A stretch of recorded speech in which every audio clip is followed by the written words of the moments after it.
I've always believed, that the work that you do doesn't really mean much if you can't share that with the community. We want to share our findings. We want to share how important sea turtles are, especially since they are a culturally significant species.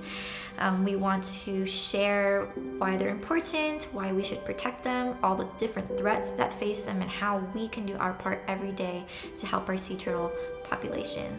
Hafaday, Guahusi Leilani Sablan.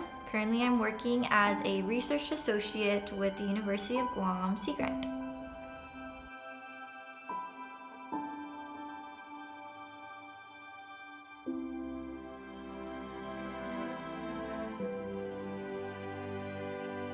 A less formal title for research associate is basically I work as a biologist under one of our really big projects here at Sea Grant, which is the sea turtle monitoring, protection, and outreach on Andersen Air Force Base.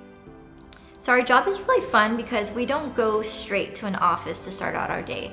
We basically head straight to our nesting sites on Andersen Air Force Base right when the sun is coming up. And the first thing that we do is walking all 5 beaches of Andersen Air Force Base. And as we're walking those beaches, we are looking for new nesting activity, whether it be a true nest, so a turtle actually lays, versus a false crawl where she doesn't. We process all of that activity in terms of their track width, the location, GIS data, species of vegetation, a bunch of things, and then we flag that area and protect it with mesh nets and posts so that either the public doesn't disturb these nests or any natural predators will disturb those nests. So on top of processing that new activity, we're monitoring old activity as well. So as we're walking, we're checking on the old nests as well for signs of possible poaching, any depredation from halitai or babui or ghost crabs. We're making sure to know all of that.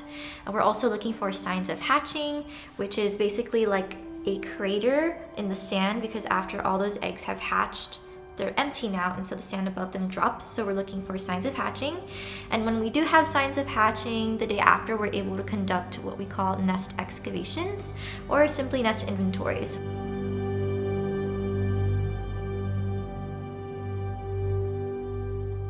Some other data that we also collect is we intercept turtles and gather a bunch of data, so morphometric data, such as carapace length, carapace width. We apply different tags. So we apply pit tags, which is basically the same tags that we put in our pets. We also apply flipper tags that have a unique ID. So if we were to intercept that turtle again, we know that she has already been tagged.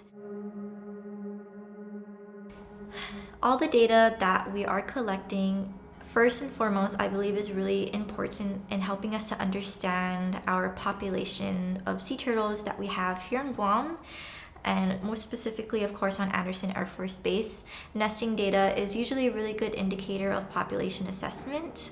And so by collecting this data annually and throughout the long term, as an endangered species, that's really important because we want to see their population trajectory look up rather than go down.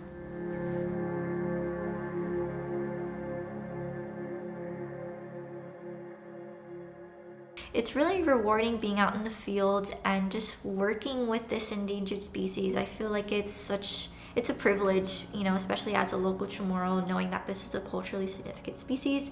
It almost feels like I'm fulfilling a responsibility as a local, taking care of this resource that was passed down by our ancestors. And so being able to see these hatchlings, being able to work with these mama turtles has been extremely rewarding.